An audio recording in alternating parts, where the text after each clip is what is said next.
so annoying in team fights. Like Lucian can't go for executes. Azir is going to have trouble getting into the fights. Wukong as well. Fiora as well. It's just, I think it's a great pick overall. In terms of what was left, I feel like Sylas could have been right down Zeka's alley, but didn't really mesh too well with what they're trying to go for. The Sylas pick has so many great ults, can steal, and can be synergistic with Vi, and also can help protect the Zeri and help be a front line for the Zeri. The TALIYAH will not do really any of those things. Can have some good synergy with Vi, obviously, with the pick potential with the shove, and can cut team fights in half, so really disrupt Gen G, make the Lucian who's trying to look for that aggressive Gale Force forward, get cut off in the front line. Like hyper-realistic. I don't know, I did not like that experience. It's not your favorite Lulu. Hashtag not my Lulu. Yeah, no more zoom-ins on that, please. See how Life lanes this one out? Was very abused, let's say, in game one on his Ashe. Was constantly punished for some aggressive positioning, as that's a vital towards the south side of the model, so Doran wants to... For sure. Let's take a look at the runes, see if we see anything insane. We do have first strike here for Chovy. And for Pays, which is much more common, of course, on the Lucian. There's a lot of different ways you can play Azir, but first strike definitely the strongest one right now into TALIYAH, so you can get that harassment value. We've seen like Comet and stuff like that from Azir in the past, but it's really quite fallen off. I don't see it really anymore. Doran was on the wrong side of this, but he's fine. Any sort of dash or escape are going to be vulnerable to the level 6. So you see it every time. Try to force a flash. Chovy gets it.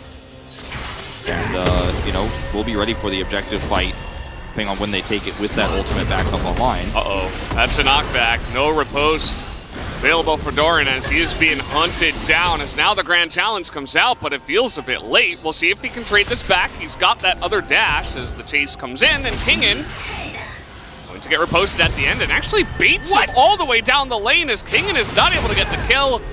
And now, with no Ghost available, Kingen is just and he gives for the kill Fiora. to Doran as well! Yep. Perfectly handled. Oh man, the flash from Doran, last possible second. So well played from him. The perfect dash is there too, with the Grand Challenge late. Oh, level 6 here. Hit for Pays. This might be a little bit risky, but they are just going to click onto the Lucian, and the fact that Delight is not able to hit level 6 means that they cannot push him back. Viper nearly dies, but he's fine. Chovy not going to shuffle in for anything. Doesn't have his ult just yet. Comes over here for an attempted save, but that's a nice kill. Picked up here early for Viper. Using the level 6 Vi. We talked about how Vi can get the Zeri ahead, especially resource stop. What? Scared me so much. And against. Don't diss other regions on our show. You can do it off camera, okay, with me in our private time. But officially, we love the LCS. Yeah, they're great. They are. Gen G, by the way, just wrestling control of this Drake extremely well. Pays using his ult, not getting a ton of damage. They're going to contest one more time. The burst! Nope. Goes to the Wukong. As over the wall he goes, but Peanut is stunned by the rocks. And that's exactly what the TALIYAH brings in, as now Viper goes straight over the wall into the face of Pays, and Delight is going to zap Delight. But that is about it. They're not going to go for the dive. So Gen G barely getting control of that Drake, really holding onto it tight there. But unfortunately not. We're behind a little bit there. What is the soul going to be this time? I don't think it's going to be Chemtech twice in a row. Don't ask me. You're the one who knows everything, apparently. They definitely wouldn't put it 2 in a row because that's too obvious, right? Like, they got to mix it up a little bit. But they are biased towards Chemtech soul, of course. Well, wasn't the last one last night Chemtech, so it's still 2 in a row? No, it's a new day. Oh, okay, so it resets. All right, cool. Okay, here comes a massive dive. The roam potential from the TALIYAH showing off as Delight. This time it's him. That's a massive bubble. Buys a lot of time, but they were a bit zoned. Just showing off his mechanics. I mean, if we weren't outnumbered, I would have absolutely turned this with his bubble. But yeah, he does go down, and really nice setup there with the wild growth. Really good. We have some big haters here on our talent roster, and I think this time it's not a huge fan. I think it's too easy to proc. What do you think? I'm kind of mixed on it because I'm scared for Zeka. No rocks on the ground, as no flash is going to help you here, Zeka, as the rocks come now, but a little bit too little too late. Free food for the Peanut Wukong.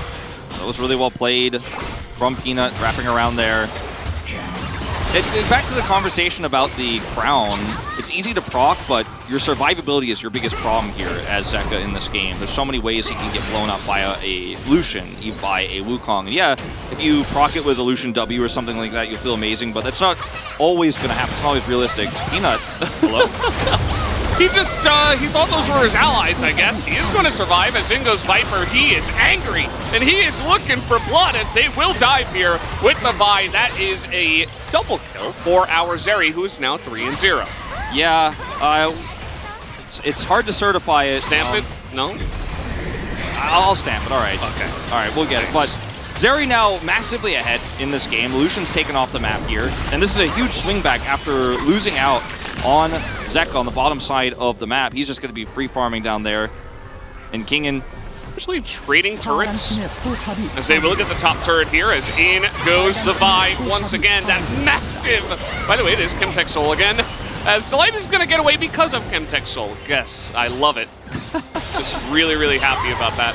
The Vi just totally countered by one plant. Either way, Genji is coming in, and now they're going to have a nice engage. Clit is low, life is low, Viper has no front line, and he will get dunked on by the Cyclone as Dorn is on the chase, and once again we have a broken fight. The two tanky members actually coming in here. Chovy dodges the Q3, and he is going to not get the kill onto Zeka as we are just going way off the map, really making Jonas Strong do his job.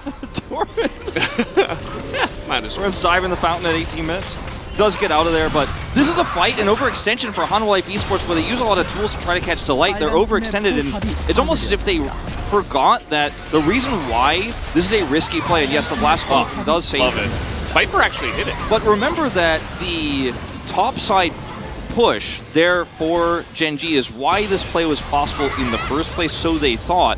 So, unfortunately, there are some rotating Genji members who come down over here for the punish. The turret is still up. This is a much easier, more realistic play. If mid-turret's down, it's not. And you wanted to get more out of this than just trading, you know, for some pressure in bottom lane while you lose your top turret. You look for the punish, but you actually get punished yourself. And really good Zonia's there from Zeka, because if he doesn't, he dies to Leandri's. He still goes super low. And making our observers. With his teleport down, HANWHA Life Esports is too timid to take this, and I think, frankly, even with Zeri on 2 items here, Lucian's caught up. You don't need to force, but you don't have a good side laning option here either. So you're kind of trapped in the LCK phrase of rock and hard place as HANWHA right now. And this is where the Vi doesn't have utility. Quite literally. I mean, they're trying to get on top of the Fiora here as Dorn is going to be isolated, just Cassante things as he goes miles away from the team. Dorn is a big HANWHA Life fan. He's trying to join the squad maybe this game. A little bit. Now this is a 5v4. Ooh, nice look there as they did spot the Wukong coming out of the jungle. Kingen is not here, but does have TP, so he can come straight back in after healing up. There's a control ward for him to jump to right in the front of this pit. There he comes.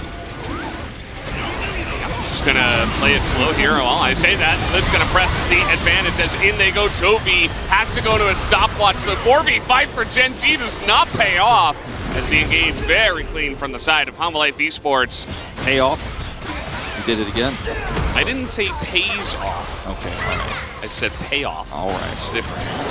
Here comes pays, as it's a lot of damage actually into life mostly, but that's totally fine at this point in time. Doran's up here topside, could try to collapse down. His ultimate's coming back online. As this is an interesting call here to try to push inner instead of doing anything to Baron. They do not have Delight's ult either, but it's coming up. I think there was an opportunity here for Genji to try to collapse here, but they're not confident in it. We'll actually give a Baron to HANWHA Life Esports right now. There's no vision in here, but Doran in the side lane. Doran did just hit level 16, and he is, you know, just hovering around this fight. It seems like Genji are actually going to commit to a team fight, or at least challenge here. They are posturing for it. Again, as we mentioned, they don't have to do this, but seems like they want to. Zeka's so far back in this fight, going to try to cut them off. It's a nice wall. It's going to cut them off for now, but in goes Chovy and sweeps in 3! Is it enough is the question. Is the damage there? Pace is going to get on the front line now as the grand challenge is not enough. Down he goes, and Pace is a little bit too close to the sun, perhaps. He will get that 1 kill, but Clid and Zeka looking to try to clean up here, and Pace is so low. He will have to flash away from this one, so HANWHA Esports barely going to hang on and take that fight down. But I think kind of ironically, because Zeka's positioning was so good and he wasn't really the target in this fight, Viper dies so early. He has to be the long-term damage, and he in fact is in this fight because he has all of that AP. Usually don't get to survive this long as TALIYAH. And with this knockup coming through here from Chovy, Zeka still survives. Notice Paze does not turn on him and punish. They're so tunneled on the Zeri, and he gets him, and then Paze is chasing down the bottom part of the fight here, but Zeka's actually left to his own devices. Look how much damage Zeka does, untouched, no Lucian after him, no CC after that initial Chovy attack. And Zeka's like, thank my lucky stars, I'm alive here because I had to... It's not a winnable fight, right? So Viper gotta be careful. They gotta watch Chovy. He's got so many angles he can threaten with. He got CC'd to death after just only hitting Cassante the last time. So Chovy, even though he got the ult, is gonna have to get a bit more as a massive double knockup, and Chovy is just gone as I immediately caster curse him. And a fantastic play comes out from HANWHA Esports. This is what you gotta do. You set up around the big objective, you force Gen.G to team fight you, and you can take the wins. They know that Chovy wants to go for that angle. They know he wants to slide across and look for the ult, and Zeka grabs him. I don't know what's going on here. Doran just decided maybe to give a little gift on over. He does not have Spellbook, and he is just probably going to die. He is going to run away for quite a while as here comes Viper. The riposte is good, but eventually he's going to buy some time here, which... I mean, it's my caster way of saying okay. He does die, but the real hero in this fight is Zeka, right? Who ends up grabbing Chovy on the edge there. Doran sticks around, buys some time, let's say, trying to be nice, and he does not gain really much from this. But this is where you know, as Zeka here with this setup, that where is Chovy going to be in this fight? You have Clid there with you too. Where's Chovy want to be? Right there. Clid go around, wrap around, and let's punish him. And just delete him instantly. Paze leaves. He's like, I'm not doing anything in this fight. And maybe Doran thought that Paze, if he sticks around, we can actually contest this. Maybe we can push him off, but Paze definitely didn't agree. I don't agree either. Doran is punished late here. He's not going to be able to split push or threaten HANWHA Esports. So this Baron is much easier to use with no Fiora on the other side for sides. He's coming up in 10 seconds here, but there's no wave for him to jump to threaten anything. Look at the top wave, look at the bottom wave. Kingan's pushing here. Doran going to be useless on the respawn, unfortunately. Level 18 for Zeka as he is just cruising ahead. You know, thought this was going to be mainly about the Zeri, and Viper's doing a great job, but Zeka's just having a day out now as Peanut is caught. Well, his clone was. Doran as well, a little bit, but he just going to dash over the wall. The wall guarantees an inhibitor, though. Yeah. So it's a good play, nonetheless, for Zeka here. Definitely worth.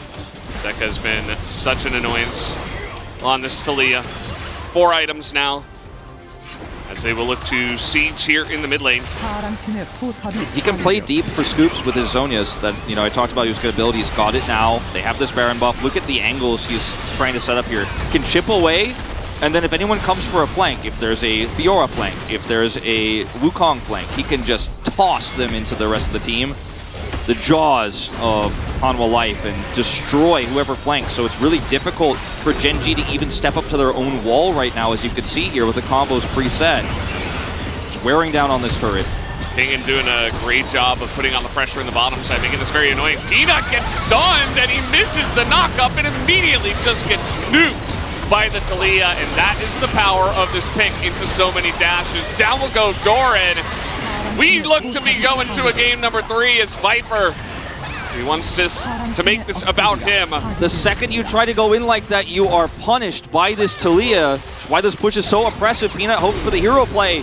He comes up empty, and I think we are going to that 3rd game, although heroic attempt here from Paze. See if they can push in this one. Chovy is alive, and that is going to be a big issue for them in terms of pushing. Paze will barely survive. As in goes Toby. He's going to get a massive sweep. Catches one.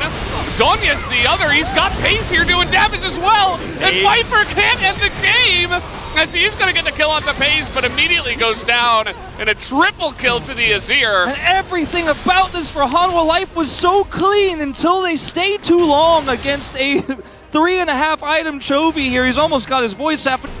Gotta be decisive. You're gonna get Baron on spawn here. They have so much damage with the Zeri, but it doesn't look like Gen G want to give them an opportunity to take this down. They can't zone away Peanuts.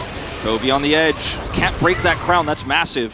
So close to it, but not quite enough. Zeka, TP for the split push. Here we go. Trying to interrupt it. Gen G are just sprinting for it as Zeka is just sailing on in. And the double TP should be enough. They stop the backs of Gen G. They bait them into the team fight, and that is going to do it. HANWHA Life Esports will take down the Nexus and force a Game 3. And just like every win HANWHA has picked up in our first 2 weeks of the LCK, the whole team is sitting 2 players on Zeka's left shoulder and